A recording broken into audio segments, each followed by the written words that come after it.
Hi, everybody. I'm Bridget Mayer, and I'm a lot like you. When I was a kid, I found a passion for art, and I was also told that I couldn't do it for a living. My parents told me that if I continued to pursue a career as an artist, I would be broke and living a starving artist lifestyle. After hearing this, I swore to myself that I would prove them and everyone else that was telling me this wrong. And that really made me want to go after it more. However, for many years after college, I struggled. I was working in low paying gallery jobs. I was racking up massive credit card debt, including my student loan from college. And I could barely afford to do anything except get myself to work, buy groceries, pay off my bills, and the minimum amounts on all of my credit card bills. I was living in what equated to be a walk-in closet in New York City that someone decided to rent, and the only splurge I allowed myself was my gym membership. I remember one evening finishing up work and walking home from my job in New York, and it was summer and people were sitting outside in cafes and they were eating at nice restaurants and drinking wine, and I remember taking it all in, and I felt so sad. And I remember my eyes tearing up as I knew that I could not afford to go to these restaurants. And I then realized that my life was starting to turn out exactly how my parents and other people predict it would be as I decided to stay in the arts. And that was a really sad moment for me. After living this way for a while longer, I decided to move to Philadelphia and find another job in the arts and maybe save more money as New York got too expensive for me. I didn't tell anyone how bad things were for me at that time, how sad and frustrated I was about my job and my financial predicament, and that I was starting to give up hope about being in the arts. So when I got to Philadelphia, I interviewed at two galleries and I decided to take a startup job at the startup gallery to learn more. And I remember getting my first pay stub after working 2 weeks, and I was shocked because basically, I was making what equated to less than $10 an hour after taxes. So I had to get another job to have extra money to pay my credit card bills. So I ended up working in a school, assisting a psychologist in observing and documenting children. I then started curating shows, which I love to do. And one of my shows got a review in a local paper, and I showed it to my boss, and I was told that if I continued to curate, that I would have to do it under their gallery name and not my own name. And I remember feeling frustrated and explaining to her that they were not paying me enough to even pay my bills, that I had a second job and that this was essentially a third job, and that I didn't want to have this extra hard work where I was starting to promote my name as a curator and get results, have that benefit their business without them paying me more, giving me a benefit. I was told that they couldn't do that, and we decided to part ways. And that was a big pivotal moment for me where I realized I needed to make a decision. And I decided that I was tired of it. I was tired of people not valuing my ideas, my hard work, and what I was bringing to the table, and that I would start to create my career for myself on my own terms and really figure out who was making money in the arts, how they were doing it, and what I needed to change to start doing well in the profession that I loved. I love being in the arts. I love gallery work. At this time, I decided to read a business book, so I went into the Barnes & Noble on Walnut Street. I got a book by Michael Gerber called The E-Myth. It was the smallest book I could find, and I discovered that business owners and those in charge of what they do for a living make the most money. The author broke it down in such a great way that I knew I had my answer. I decided I would open a gallery in my apartment in 2000, a couple blocks away from where my gallery is now, and start trying to sell art as I knew how to from all of my gallery jobs. So I literally, the second day I was working on it, had a sale. The next week I had another sale. And that to me was a sign that I was on the right path. And I made more in those two sales than I made in months of working in this gallery. And after 6 months of doing this, showing art in my apartment, and it going really well, I decided to find a public gallery space. and take my business public. It took me some time. I found a great little space and I opened my gallery at 26 years old in May of 2001. I had enough money saved at that time to get me through the first 6 months of rent for the space and not much else. And that was 2001. I pre-opened in May. The first show is June. And then several months later, hopefully you'll remember, the world shut down when 9/11 happened. And I remember it happened, my neighborhood was a target. Literally no one came in my gallery that fall in September and October. I had one person buy a print. I made $200 that month. I had 2 months of rent money left. And I remember thinking, what's going to happen after that? And I made a decision to buckle down, work harder, and get more serious about trying to figure out how to grow my business and make more money. So I started putting in 60-hour work weeks, reading more books, trying more things. And then my November and December show gave me a much needed boost. I sold a lot of art and things started to get better from there. So I made it through my first year and I signed the next year's lease and I kept building and working hard and very slowly started to see some traction. I didn't give up, and every year I had a goal to get through the next year, because the stats on businesses closing were really high for the first 5 years. So I just kept working really hard. 7 years later, I was able to purchase the building where my gallery was, $1 million building. I got a mortgage. I was able to do all this on my own. I was featured on Anderson Cooper 360 on CNN. I was featured in the New York Times travel magazine as a destination in Philadelphia. My phone was ringing, my email was buzzing, and I remember thinking, I hope everyone that told me I couldn't do this is watching now. I was told I would never make it in the arts and have a successful financial career in the arts, but I didn't listen. And now 21 years later, I've created a multi-million-dollar art career. And I believe that you watching can do that too. In this free training, I'm going to show you one of the most important elements that I learned early on that helped me attract more buyers and press, and that is how to write a press release. So many people don't do this, and I have to share that during the time of building my business, one of the most frustrating things that I experienced was that I would reach out to gallery colleagues and people to get information or have them share information on how to have a successful business. No one would share anything. People were secretive, they were competitive, they were also really negative. I would hear things at that time like, you're too young to open and run a gallery. And most businesses close within the first year in Philadelphia. And I also heard at that time, no one buys art in Philadelphia. They go to New York to buy art. All the big collectors in Philly go to New York to buy their art. I also heard my program was abstraction at that time. And I heard no one buys abstract painting in Philadelphia. They only buy figurative art. So I was hearing an incredible amount of super negative things that were kind of interesting and frustrating for me.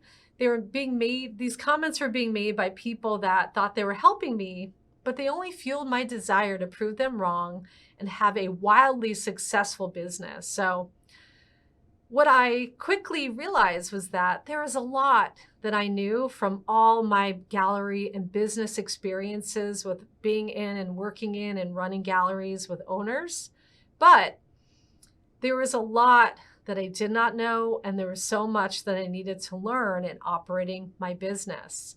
And that's where my challenge was. So one of the first elements that I worked on was creating a really great website and putting together my first email list. I'm going to talk with you guys in the next video about how to put together an email list, starting from wherever you're at and how to grow it. So this was all back in 2001. Websites were not what they are today. Most people really didn't know why they were important and how they would end up becoming so essential to your business like they are today. This was before Amazon and Google and all the stuff that we know now about websites and the internet.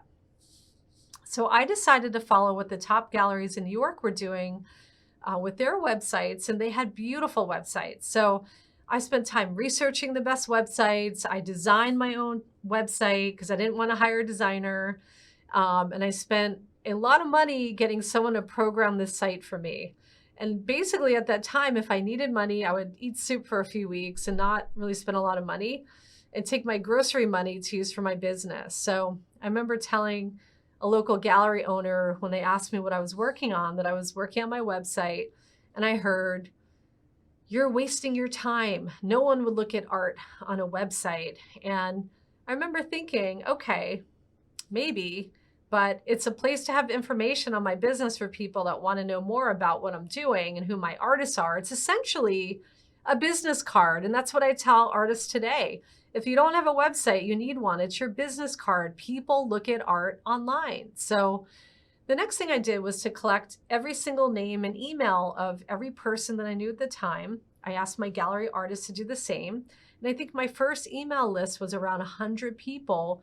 It was mostly family, friends, people I knew from college. My college professors were on there. I think my grandparents were on there. So it was very much a community, my community inspired website. At the same time, I was also researching and learning more about direct mail marketing.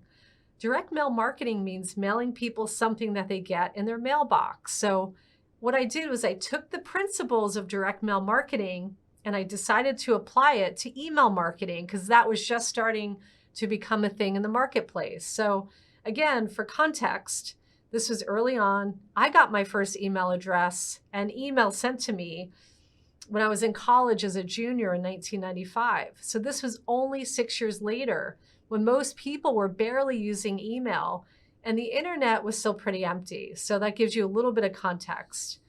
So the first piece of email marketing that I sent out was a press release announcement for my first opening and show, and some information about the gallery and what it was about and why I was opening it. So I decided that everyone on my list would get it, and that I would also find out who all the arts writers were in Philadelphia. I researched them. I looked at papers. I went around town looking at everything, trying to figure out who the writers were. And I added everyone to my email list, and I tried to find addresses for a mailing list. So I created a simple one-page press release format that I'm going to share with you today. And I utilized all the principles that I was learning in the direct mail marketing book. The top 3 that I want to share right now were, number 1, make your title catchy and interesting. Number 2, share the information clearly. Number 3, have an attractive graphic that highlights or covers the point of what you were sharing. So I got to work. I decided that my exhibition name would be Young and Fun. I thought it was provocative, cute, and interesting. And I curated a summertime group show with 6 artists. And I remember thinking to myself, even though all the work is so different, what is one thing that all of us have in common, me and the artist? So I thought, okay, they're all coming out of grad school. They're all in their, mid-20s. We're all young and we're all fun. So that was the basis for my title. And I was also remembering the person saying, "You were too young to open a gallery in Philadelphia." So I wanted to highlight that this was a young gallery. So that's how my title was born. And I put a lot of thought into this title. I then worked with my printer to create an attractive graphic. I laid out 6 of the best artworks of the show in a grid. And then I wrote simple, concise, and informative copy that was really interesting. I'll never forget the first hour that my gallery was open. I want to share the story. I was sitting at my desk, which was in the front of the gallery at that time, and a tall man walked in with glasses. And he said a hello and asked if I was Brigitte. And I said yes, and said, "It's actually Bridget, but you can call me Brigitte." I was trying to have some fun. And then he put his card down on my desk, and I looked down at the card, and it said, "Edward Szanski, art critic, Philadelphia Inquirer." I immediately felt my face get red. I got nervous, and I very awkwardly stood up and welcomed him to the gallery. And basically, I watched him pull out my press release from his bag and his notebook and his pen. And he said he would take a look around. He put his bag down. And as I watched him, he spent time in front of every artwork in the show and took some notes on the press release I had sent him and circled around. I could see him because my gallery was small. It was about 600 square feet, so I could see everything from my desk. He came back to the front. He had a few questions for me, and he told me that my show title and the press release caught his attention and brought him in, which was really exciting for me and really validating. So he asked me a few questions about the focus of the gallery and the show, how I curated it. And after about 10 minutes of chatting with him, he left. And I remember it was quiet. No one was in the gallery. My heart was beating quickly. My eyes teared up and I was so excited. And I had my first victory. So 2 weeks later, when the show officially opened in the public, I got my Philadelphia Inquirer Friday edition. I opened the arts, and to my surprise and delight, there was my first headline review announcing my show and my gallery opening. Young and Fun Gallery opens in Philadelphia. And the graphic that I utilized was the main image that they used with some other images.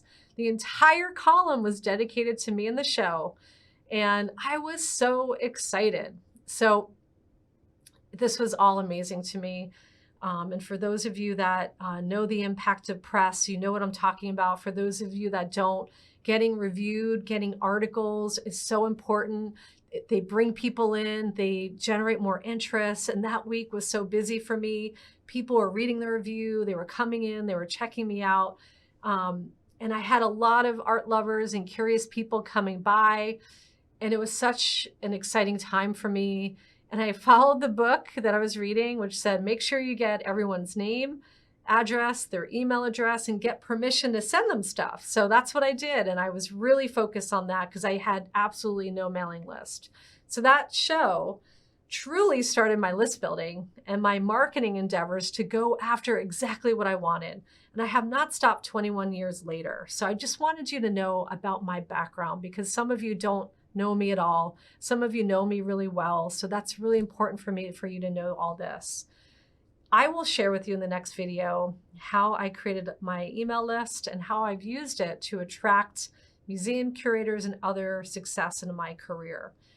I want you to hear this story because I want you to know what is possible and that it is possible to attract what you want. And if you have an exhibition, a project, or an event, you can market to attract press and attention and what you want. So let's get into this all-important element, the press release. And I wanted to distill this into my top 5 rules for writing an incredible press release that truly works and gets results. So my first tip is make the title of the show or project or what you're writing about interesting, catchy, and something where when someone reads it, they want to know more and they want to read more. Using new works or recent works doesn't cut it. Number 2, make the press release, if you can, 1 page or at the most 1.5 pages. Don't go over 2 pages, it's too long. Number 3, share the meat of what you are writing about in a clear and concise way, and make sure you cover who, what, where, when, how, and why. If you are having talks or events, make sure they are clearly included in your information. I was thinking and wondering how many press releases have I written at this point in my career between projects, my gallery, and other things. And I've probably have written close to 400 press releases for events, and I still love doing them. The more you do them, the more you practice them, you will get better, and some of you will learn to enjoy it. My number 4 tip is to have an attractive graphic that highlights or covers the point of what you are sharing. You want a graphic that highlights your show or project, and I like to think of this as the best in the show.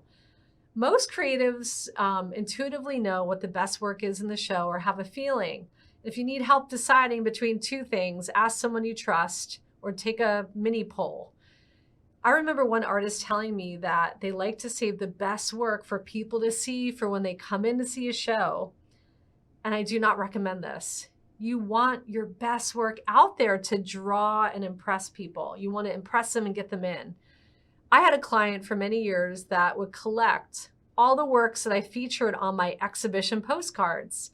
He was an emerging collector, and he shared with me that he knew I would only put the best or one of the best paintings in the show. So he would get my card, he would come in, he would make sure it was the best to him, and then he would buy the painting. This became his basis for collecting art. So you never know what people are doing with what they're seeing in your marketing materials. My number 5 tip is send out your press release to the right people on your list. And again, this is going to bring up another challenge for some of you, and that is that you've never built your list or don't have much of a list. However, this is something you can build. You can start it from scratch. I did. I will teach you how to do that in my next video.